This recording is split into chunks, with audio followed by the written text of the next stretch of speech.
Dr. KK. I know you want me to say your name like 3 times fast. Maybe not. But It could be great to see you, JJ. you too. It's It been a was minute. very fun hanging with you at Eudaimonia and doing the podcast with you. Your podcast, which is now, what's the name of your podcast now? You renamed it? Yeah, prevention over prescription, JJ. All right. So good because you are an ICU physician who's trying to get people to never see you. Yeah, what a great job proposition for you. Yeah, I mean, a lot of people say like you're gonna earn yourself out of a job, but honestly, when you see so many people, JJ, coming into hospital with preventable disease, and you see the amount of suffering associated with landing in ICU, you really want to provide people with the tools to avoid seeing someone like myself. How much of what you see, because I would imagine you see the broken leg, right? Or, but how much of what you see is preventable? Yeah, good question, JJ. Like the examples are the ones that aren't preventable. We see a lot of car accidents, aneurysmal bleeds, some cancers that are just due to bad luck. But I'd say we're talking close to 50%. When it comes to metabolic disease, it's certainly in the realm of 33 to 50%. But from preventable disease, like from lifestyle choices, including smoking, it's significant. And I can't reinforce, JJ, how devastating it is to land in ICU. And when the patients land, when we see our patients, it is usually a protracted, a long admission. You have pain, you have suffering, you PTSD, anxiety if you survive. You are a shell of what you once were, because a lot of our patients aren't fit like yourself. They're not coming in with a great baseline. And so going through all this, functionally they're poor, and their families are involved in terms of trying to be there for their families, and so they're taking time off work, and so it is really a devastating event that can happen for a family. And so when you add it all up, plus my research area was in cost savings in healthcare. If you were land in an intensive care unit, whether it's Canadian or in the US, that's on average at least $3,000 a day, minimum. First day being like close to 8 to 10,000, depending on what you're admitted for. And so when you add it all up, it is so important to try and avoid landing in hospital, landing in ICU. So we are ultra passionate about giving people the tools to avoid getting sick. Yeah, what you don't know about me is I actually spent 4.5 months in the ICU with my son. So I know of what you speak, and it was pretty amazing to see. And here's what was the craziest part of it. Now, you said something I'd never thought about before. Fortunately, when my son got hit by a car and ended up in the ICU at 16, he was in really good shape when he landed there. Because, when you're in a coma and then recovering and on bed rest, because he literally couldn't walk because of some of the injuries, you lose a lot of muscle. I was cranking him with aminos and fish oil and all sorts of stuff. But the other part was I came in healthy too, because that level of stress for the caretakers is insane. In fact, I tested our adrenal health after the fact, and his looked pretty good, and mine was like trashed. I'm like, wow. So you don't think about the fact that, you want to be, you never know when these things are going to happen. And if you do have to go to the ICU, you actually want to go in as best shape as possible. But if you were in as best shape as possible, it sounds like half the ICU cases probably wouldn't even be happening, which is also like something we'd really want. There's always going to be a need for it, like, saved my son. But what we don't want is it to be an unnecessary situation with diabetes or a stroke or heart attack that could have been prevented. So when we walk down that path, and I know prevention is like the least sexy thing out there. It's just the hardest thing to sell. But we're going to sell it on this show because I know the people listening really care about quality of life and longevity. So what are some of the key things people could do to never have to see you in the ICU?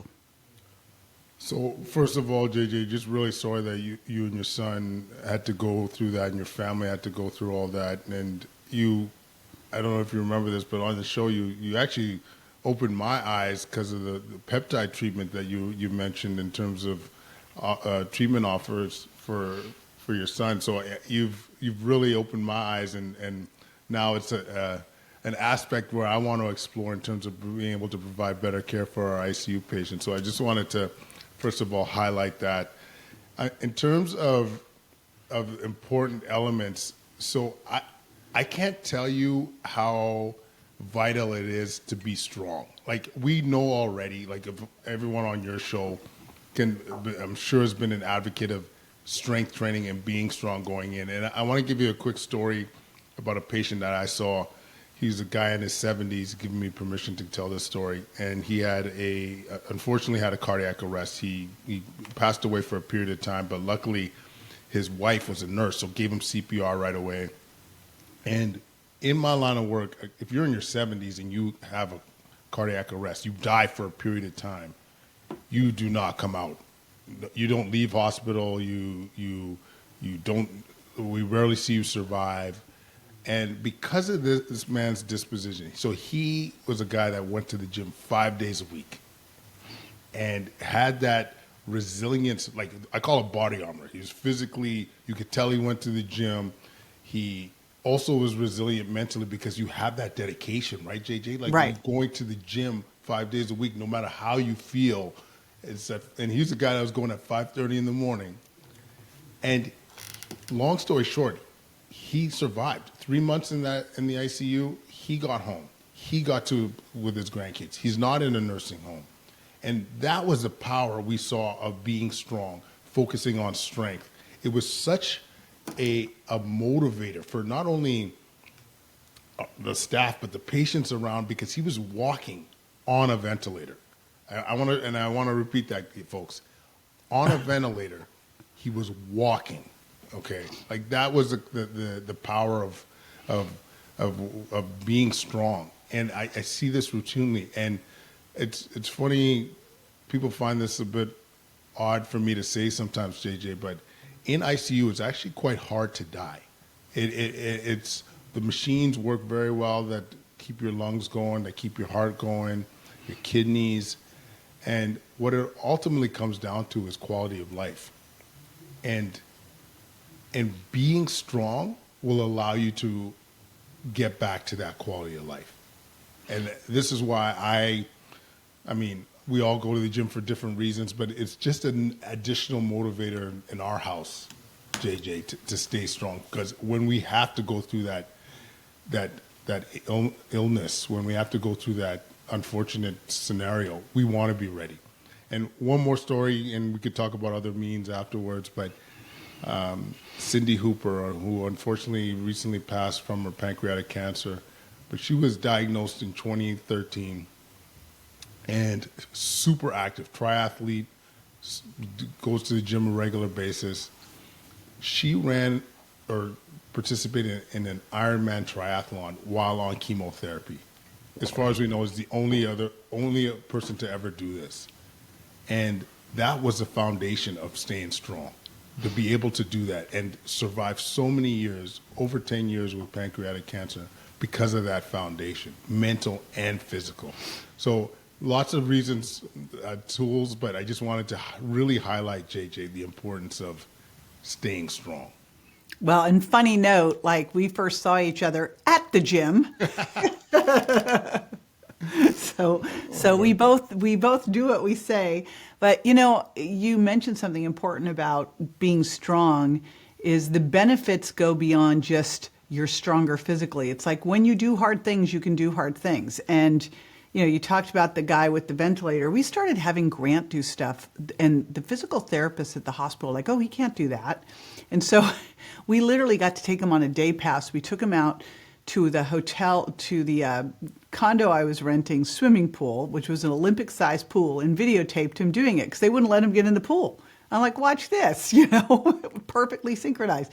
So we would just kept pushing him on things more than they would let us do, because I was like, you know, you're never better than when you're challenged.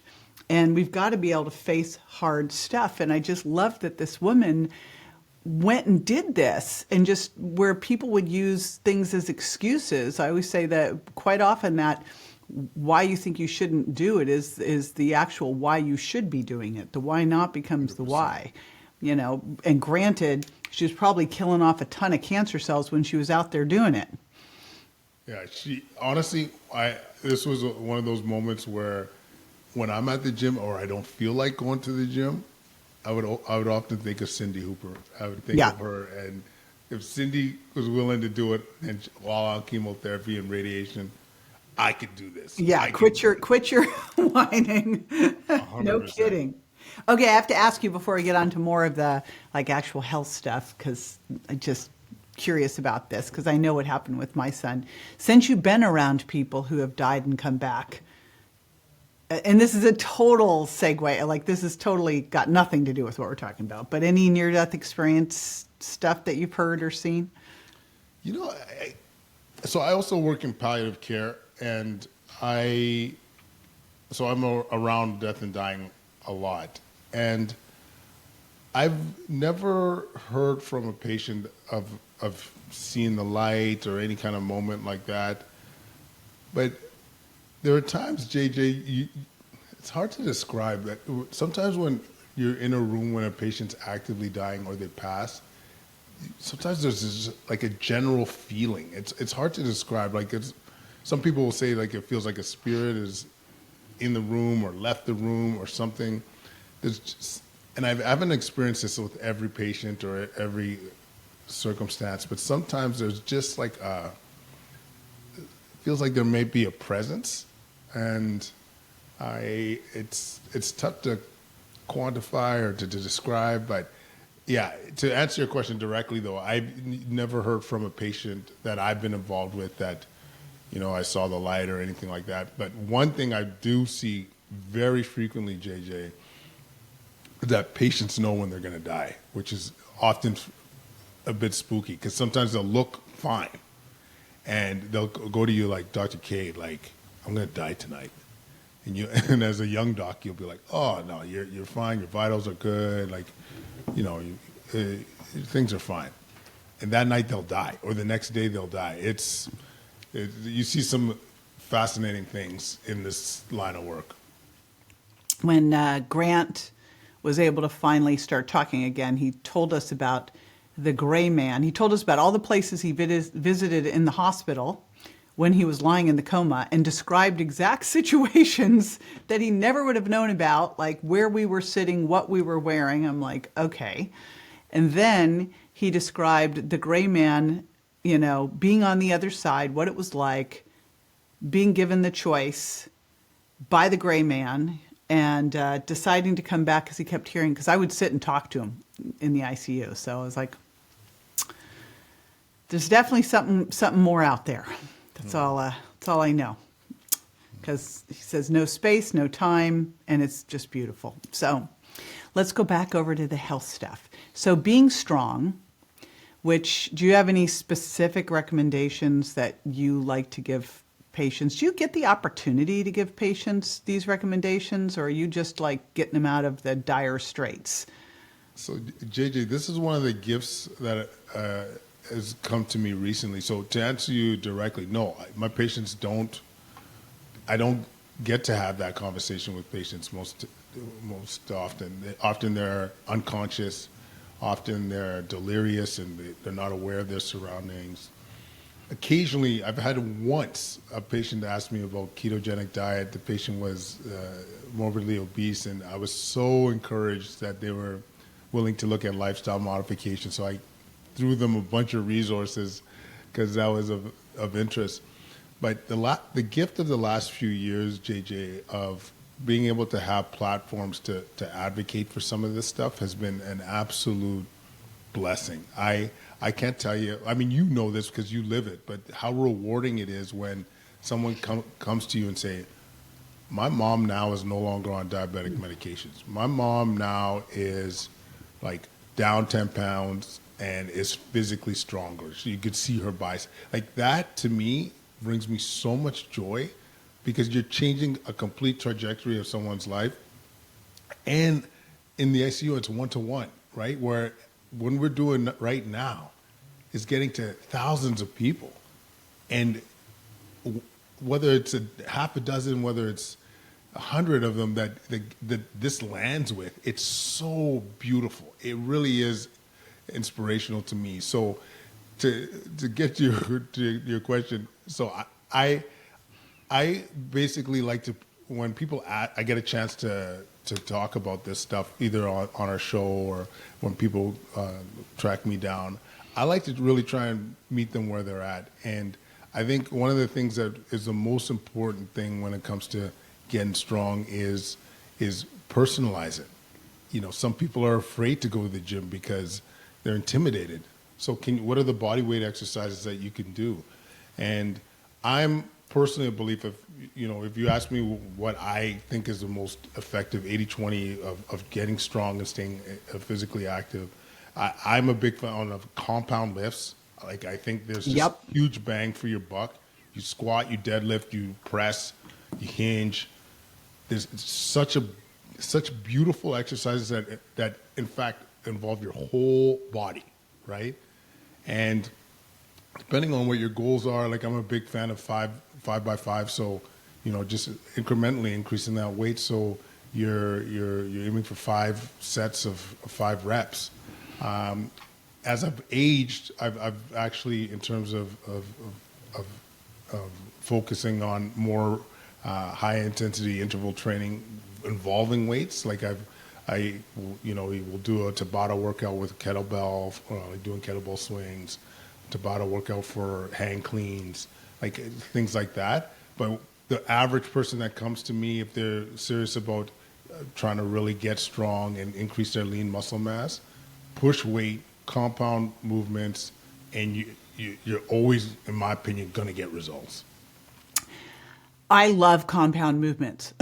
And I know they say, and it is true, that you can build the same amount of muscle doing a machine versus doing free weights, but it's different in that your body, your nervous system has to coordinate things very differently when you're kind of in the wild, which translates better to everyday life. And you named the ones that I really love, which are squats and deadlifts and presses.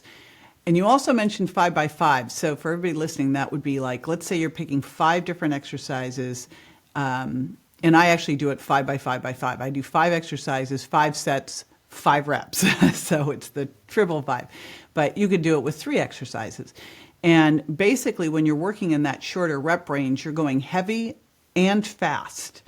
And the heavy in that shorter range is really going to help develop strength, because power development, strength development, muscle development, actually, you can do them all at once. But if you're really focusing, strength is shorter sets. Power is just like you talked about, doing high intensity interval training, doing some, kettlebell swings and stuff like that.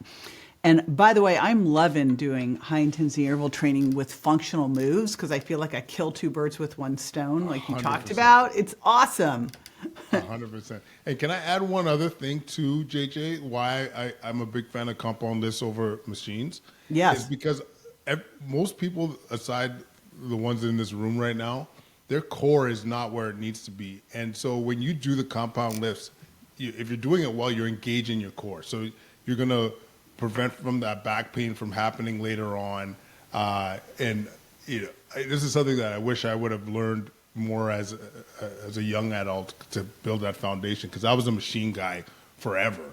And I'd see those like the Olympic lifters do their thing and just kind of just keep a close eye, but never really participate. But now I pretty much transitioned in my 40s, and now that back pain that I used to have is much better, because you learn how to brace. You learn the need to have a strong core to be able to fulfill those lifts. And so that's, to me, one of the biggest advantages of doing those compound lifts. If you're doing it right, your core is engaged the whole time. And that way, when you're used to that, you're protecting your body. I love that. It's funny. I have the body divided into 4 parts: upper body pushing, upper body pulling, hip and thigh hinging and power core. And I don't worry about core because core is in everything done correctly. And if you really think about it, if you used machines exclusively, you actually could get in more trouble. Yeah. Because you're protected. And in life, we're not protected. So I always say, if you have bad knees, you have a bad back, that's even more of a reason to do these things, not less. Whereas people tend to go, I can't do that because, and then you have that woman with pancreatic cancer running marathons. So yes, you can, is the answer, right? Well, what about the diet side of things? I'm tromping right down into religion now because diet is, geez. It's funny. You're right, JJ. This is religion, but there's some. Once again, when people ask me, I try and give things in a personalized approach.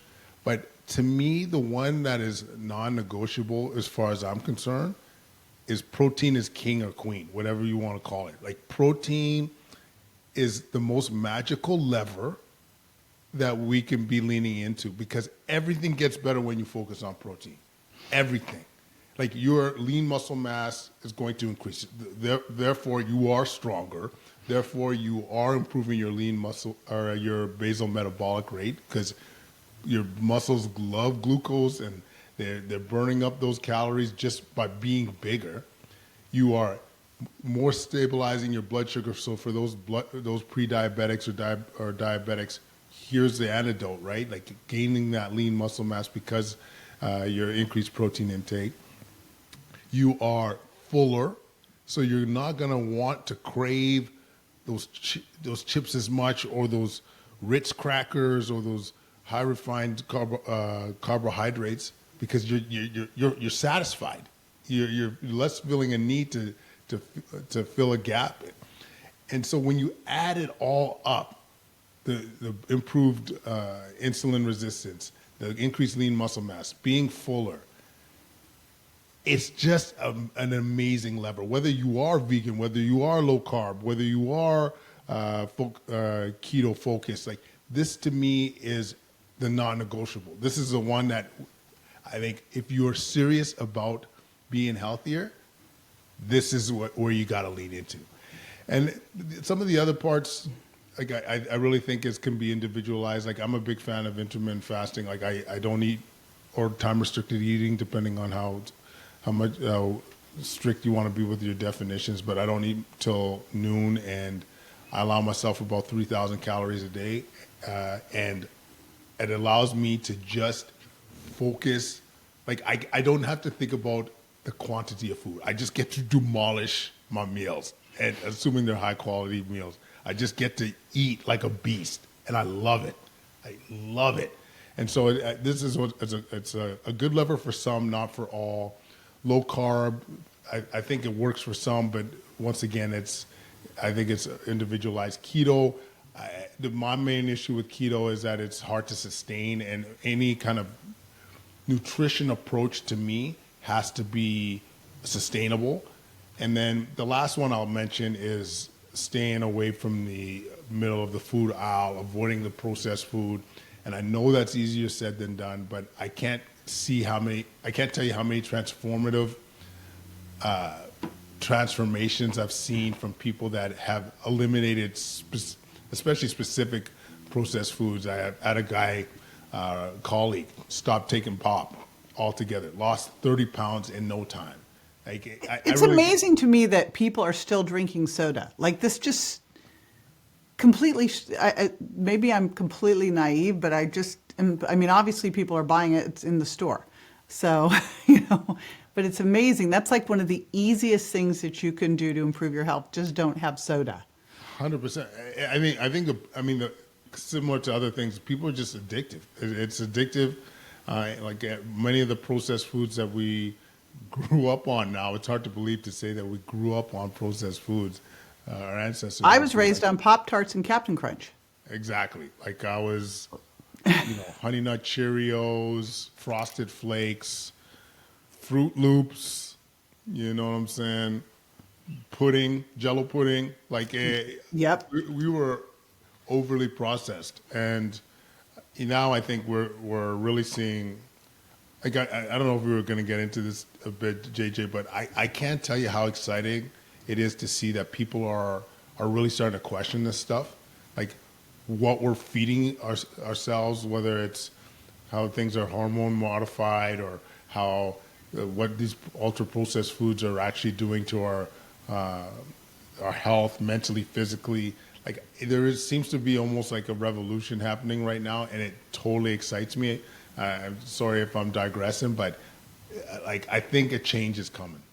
I love it. So what's interesting, like you mentioned protein as this foundational piece, and then the other things to me are tools. And you might need to use keto temporarily for something or long-term for cancer, but it's like you look at these things and go, I used keto when my son had the brain injury. It's like you use some of these tools for what they're needed for. Doesn't mean you're going to use them forever. Like I see carnivore as a great food elimination diet, but not a forever diet. So there's all these tools out there you can use. The one I don't understand at all is this use of low protein for longevity. That one like completely flies in the face of everything. Like let's lose our muscle mass and live a long time. The two don't go together. So that one I don't like. I think you kind of were tipping your toe into something, and I've sort of looked at this whole thing and go, I really am not interested in not being controversial anymore, and I don't understand how health is political. Like this is the weirdest part. But I'm very excited about the fact that we have this MAHA movement. I don't know why people think this needs to be political. What it's really saying is, hey, we need to look at what's in our food supply. We need to look at what's going on with our healthcare. And yes, we do. And our food supply, like just looking at, and I'm assuming it's the same in Canada as the US, I don't know. But like they're pointing out that there's all these foods in the United States that are outlawed in Europe. And they actually started to show like back in, the 50s and 60s what the foods looked like. The fact they were in boxes or they were in cans or they were in glass jars. And now everything's in plastic. And everything has been changed from regular cane sugar to high fructose corn syrup, like just garbage all across the board. Is it the same in Canada? Unfortunately, it is, JJ. And I don't know if you were early to the game with this, but I'm consider myself late to the game to having this aha moment of there seems to be a lot of reason to be concerned. And I'll put it that way.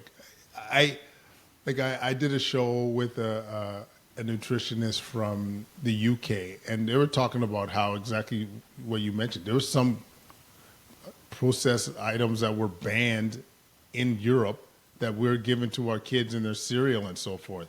It's crazy. Like, do you remember when you were a kid, when you would have you buy a loaf of bread, and I don't know how long it would take before it got moldy, but it wasn't very long. Right. We've had bread in there in our house. It's like 3 weeks, 4 weeks, and there's not even a glimmer of mold. I'm like, this is fishy.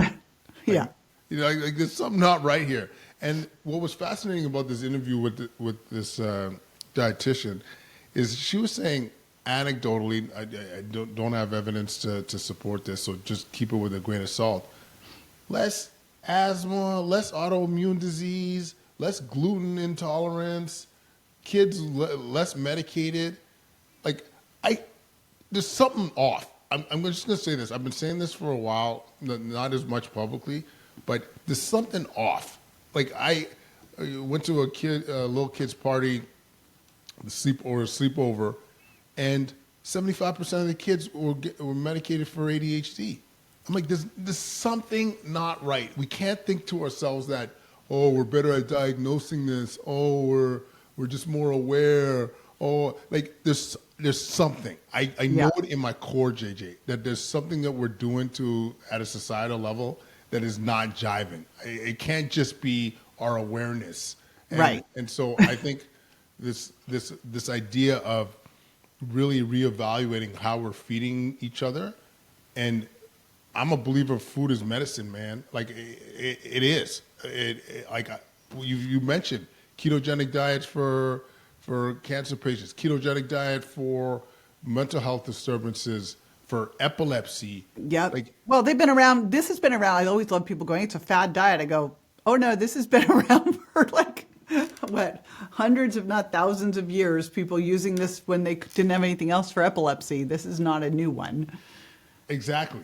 And so, like, for us to think of when we know there are therapeutic options around food, to think that, eliminating or to think that our current food supply might be harming us is not a leap by any means. It's an obvious conclusion. And I mean, okay, so ADHD, you could say, oh, we just didn't know it was there before. I think we would know if autism was there. Like, that's a little more obvious. And clearly that has increased exponentially. So, there are a variety of things, everything from the pans we cook in and, the water supply and the food, like it goes. Microplastic stuff. Like, yep. I remember people talking about this ages ago, and I thought they were a little woo-woo.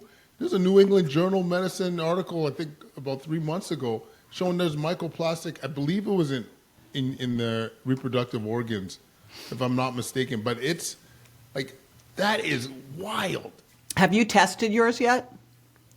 No, we just tested our microplastics. So, I think of the years.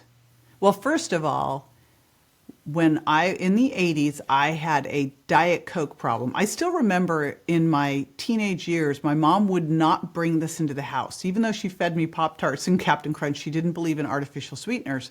So I would walk all the way down the hill to get Tab to bring it all the way back up the hill, which is like, a mile down, a mile up to get Tab, but with my allowance. But, I went off to college, and then afterwards I just was hooked on Diet Coke. I would buy 2-liter bottles of Diet Coke. And then all that, when everyone switched to buying water, I still remember when no one carried a water bottle around, like no one ever did that. Now all of a sudden you have all these plastic water bottles and years of drinking out of plastic water bottles, thinking nothing about it, freezing them, right? And then I'm always amazed when you have something at the store that says microwave ready, and it's in plastic, and you're like, what are you doing? Like, it's crazy. Honestly, and my mom, rest in peace, was always being a big component of why you putting that plastic in the microwave. You know that ain't good for you. And like, as a kid, you're just like, relax, mom. Like, everyone's doing it. But in hindsight, she had a lot of... moms are always right. That's pretty much the best way to think about it. But it is crazy. So we just did, Brian Johnson, who I just think is fascinating, sent out a thing that he had a microplastics test. So I'm like, okay. And Tim and I weren't the lowest, but we were the second one up. And, then it's like, all right, now what? We're doing all the things. But I think all I can tell is that sauna is going to be one of the best things to do.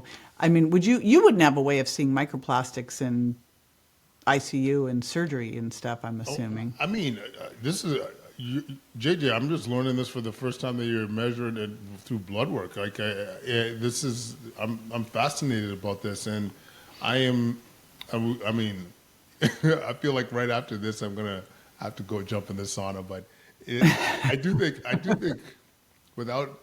I mean, the evidence for the sauna and longevity is pretty solid, but I do wonder about, is that one of the added benefits? Like, clearly it sounds like you're a believer that like this detox phenomenon from sauna use is part of the value in terms of longevity.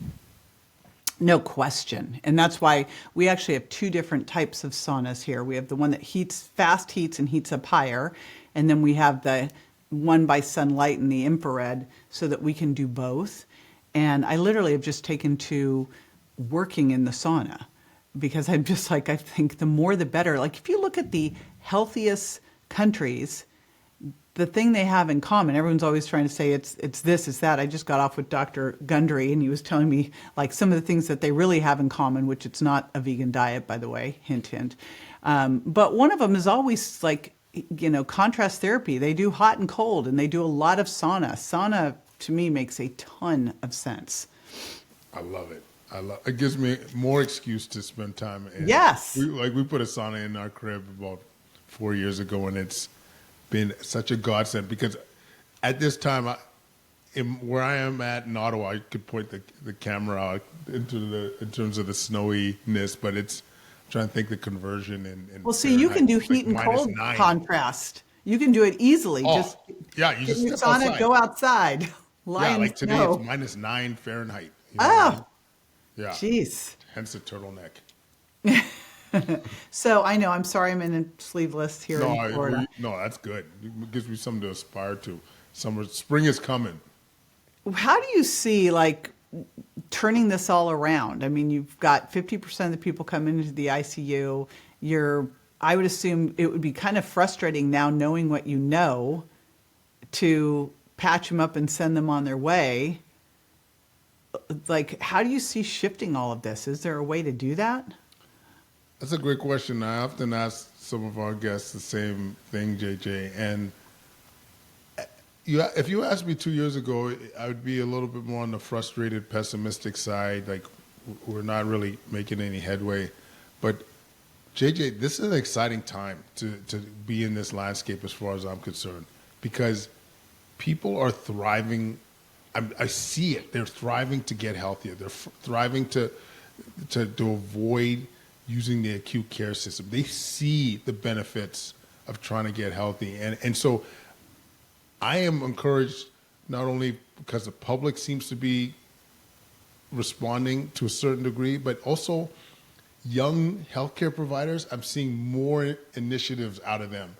I interviewed a kid yesterday. He's in his third year of residency that is evaluating the impact of exercise on mental health. And he's the first to say that the beauty of exercise is that you're killing multiple birds with one stone. Like, you're getting metabolically healthier. You're becoming more resilient. You are improving your mental health as a result of exercise. And he's the future of our healthcare system. And so I think there's a momentum here. And what I'm trying to encourage all of us, including you, JJ, is like, do not slow down. This is the time that in fact, that we should be accelerating. We should be having more conversations. I'll give you an example of what I'm trying to do more of this year. I unfortunately had a friend of the family in his mid to late 40s pass away unexpectedly, and suspected it was a heart attack. And to me, it was just another reminder that we need to get that word out there. We need to be promoting healthy living. So I was offering the local businesses, going to be doing a presentation at a school on the importance of staying active and being healthy, and why seeing someone like myself or my colleagues in the ICU is not a good thing. And I just think we need to put a little bit more of our foot on the gas right now. And I actually think it's going to pay off in dividends. And this is leveraging social media, leveraging podcasts, leveraging AI and ways that people can make their lives easier, create those healthy habits.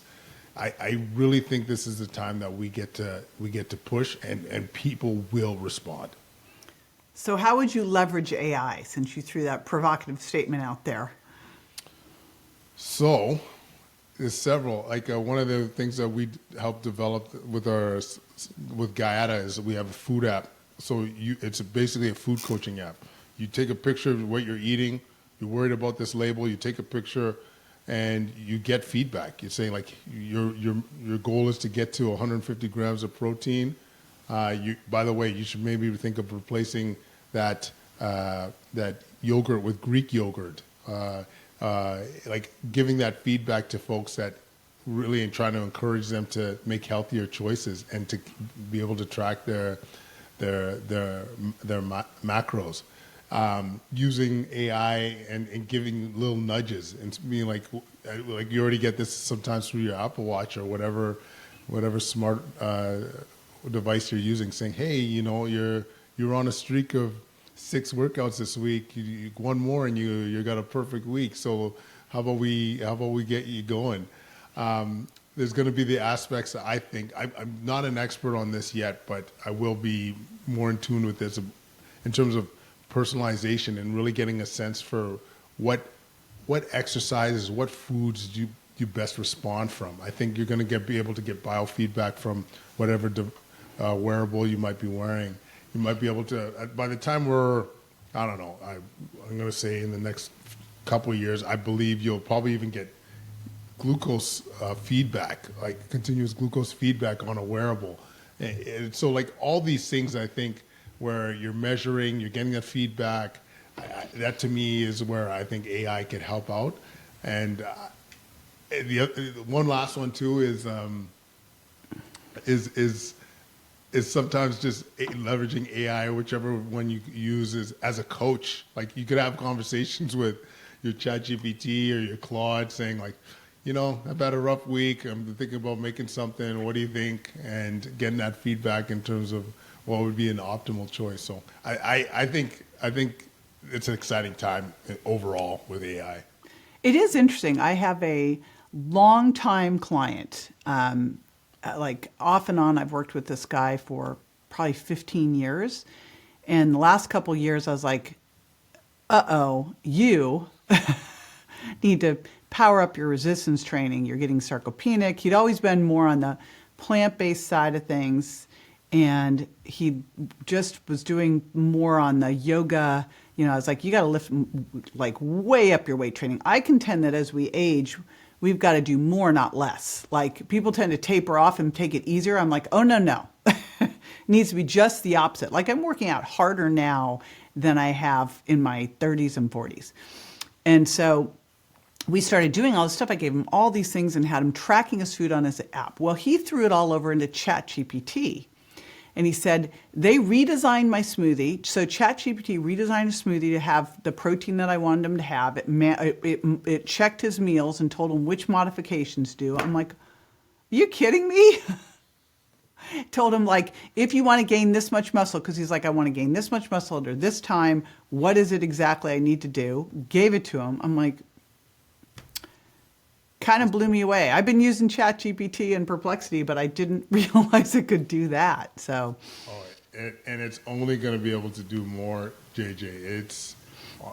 I could talk your ear off on that, but it is exciting times. So in terms of supplements, where do you see the big, because I'm a big fan of supplements. However, they are supplements, like diet first, then add supplements. I do not believe that you can get what you need from diet alone. So which are the big supplements? What are the gaps you see out there? Yeah, great question. So in terms of the ones that I think are no-brainers, vitamin D, especially being in a northern climate for us, being dark-skinned, I think that one's a no-brainer from my perspective when we're talking about immune health, bone health.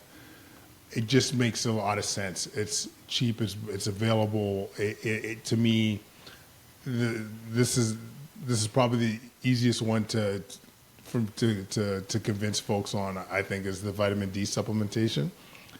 I also like from a daily regular supplement creatine. Yep. To me, like, yay. It's one of the, and thank you for the Shia team, by the way. Props to JJ, Mama Bear, Kwadwo Kyeremanteng is a big fan of the Shia team. Good. Got to get these women taking creatine and not being afraid. Yeah, I think it's interesting. I'm excited to see more of the creatine movement. It's, as many of your listeners have heard, one of the most safe, well-studied supplements that you could take. You're increasing your lean muscle mass, your recovery, your strength, as we talked about, and then the mental health side and mood. Like there was a study recently that I saw on social media. I haven't dove into the paper, but it was creatine with cognitive behavioral therapy versus just cognitive behavioral therapy on its own, and those that took creatine had better results. And so you have the cognitive, the mental health side, and the physical attributes. Like there's W's all over the place. And then in terms of other ones, I like the fish oil for the anti-inflammatory aspects, the reducing risk of dementia. I personally take collagen for my joints health. Like it's not for my hair, my skin, even though it's it is pretty. But as I'm not getting younger, you get that there's some pretty solid evidence to support like those that are having like early signs of osteoarthritis and so forth.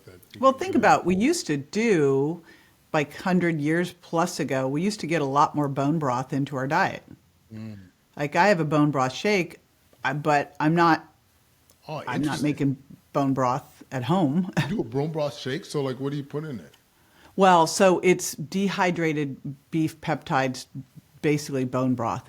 Okay. And so that I've spiked with additional amino acids because, of course, collagen is deficient. So that's what I do. So it's about 80% collagen. So I either do that and or more collagen, but I agree with you. That's one I do every single, like all the stuff you're saying are all the things that I do. And, you know, you think about our body makes vitamin D. I don't know about you, but I've never seen a vitamin D test that's in the ideal range of someone who is not supplementing. Ever. Never. Yeah. I mean, I'm in a very different world, JJ, where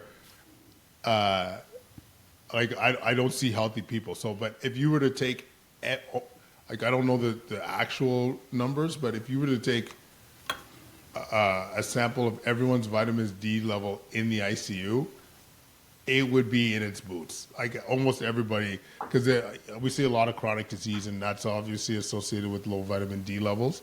So, yeah, if I saw a normal vitamin D level in the ICU, I might have to do a one-handed cartwheel and be like, wow, this actually happened. And just to complete the list, JJ, the other one that I tend to take is two more, magnesium glycinate.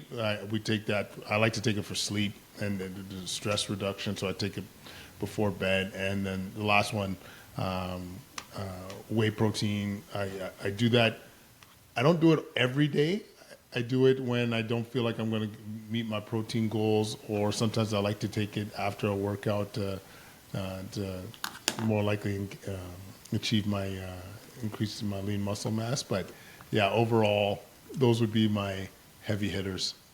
And see, I think throw some whey and some collagen into that whey, and then you've got a 1-2 punch on that one. So, yep, those are collagen, vitamin D, fish oil, magnesium, like are my, and then of course, Mitapure and NAD plus and Senolytics. Those are my other ones that I take. But I feel like I'm still learning.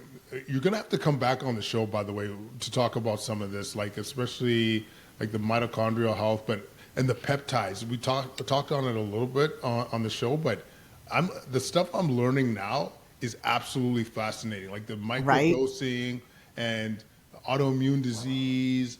And you're down the rabbit hole. You need to have Dr. Tina Moore on your show too. Tina Moore? Oh yes, you want Tina? I'll connect you up. She's really, really smart on how to microdose GLP-1s.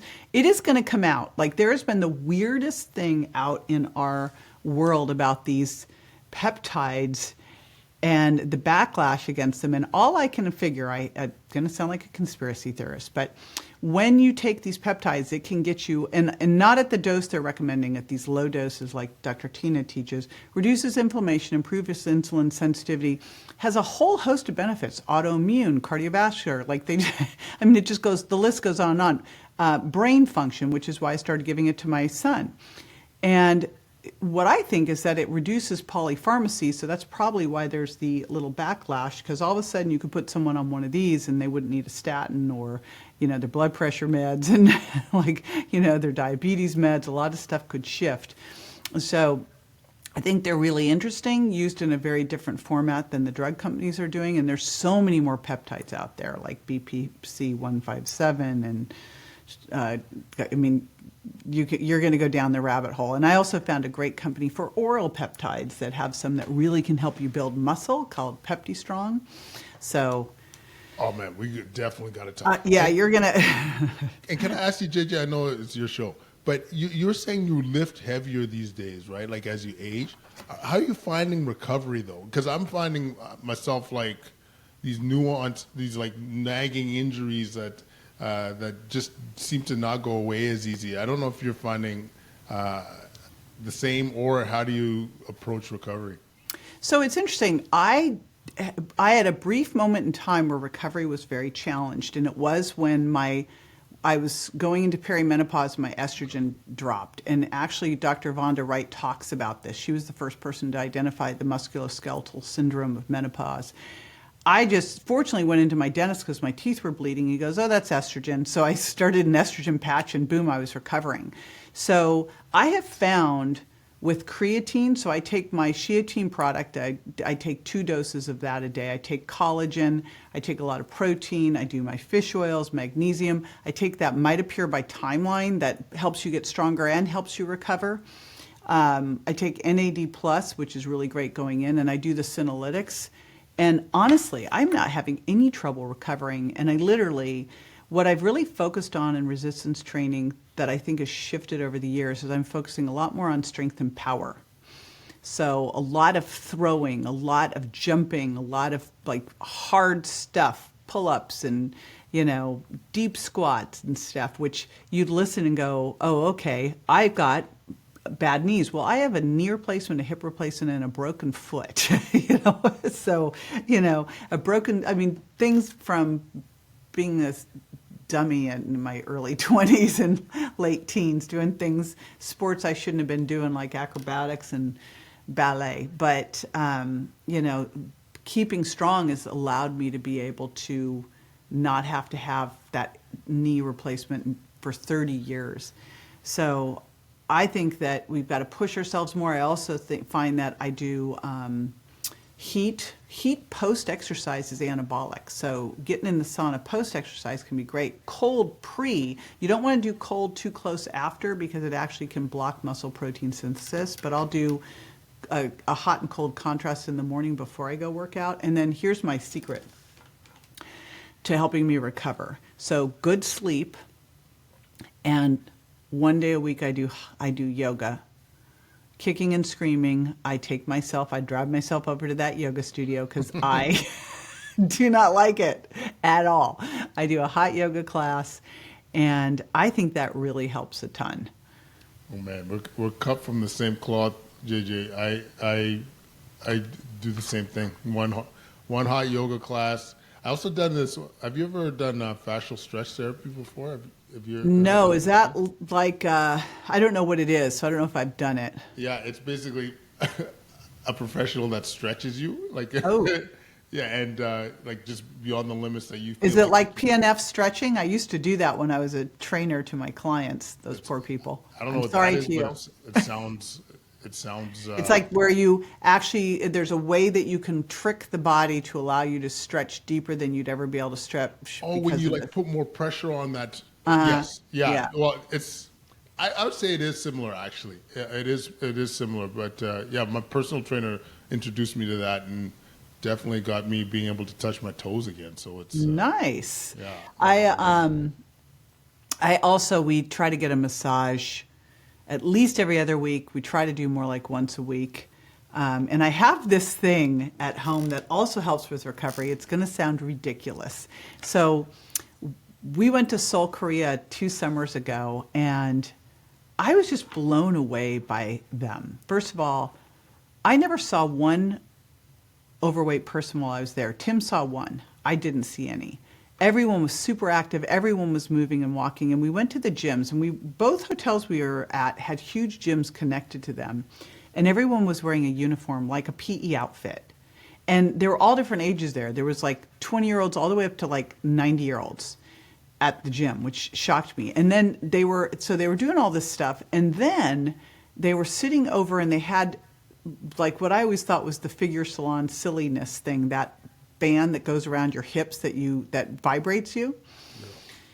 And we were laughing doing social media stuff, so we went, we'll go do that just to get some great social media pictures. Well, it felt so good.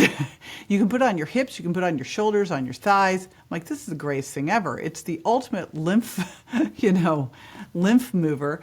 And so I bought one. They're like $150, and they're amazing. It's this thing. I mean, it looks like the old I Love Lucy figure salon thing, but it really is amazing for recovery and getting things moving again. So I think that plus sauna and you're, perfect. Yeah, no, a lot of takeaways for me because, I'm kind of recovering from a hip flexor injury right now, so it's front of mind. Yeah, when you think about how you get injured not, so people talk about tearing a muscle. Well, we micro tear muscles when we work out, but where we're really getting injured is at the muscle tendon connection, right?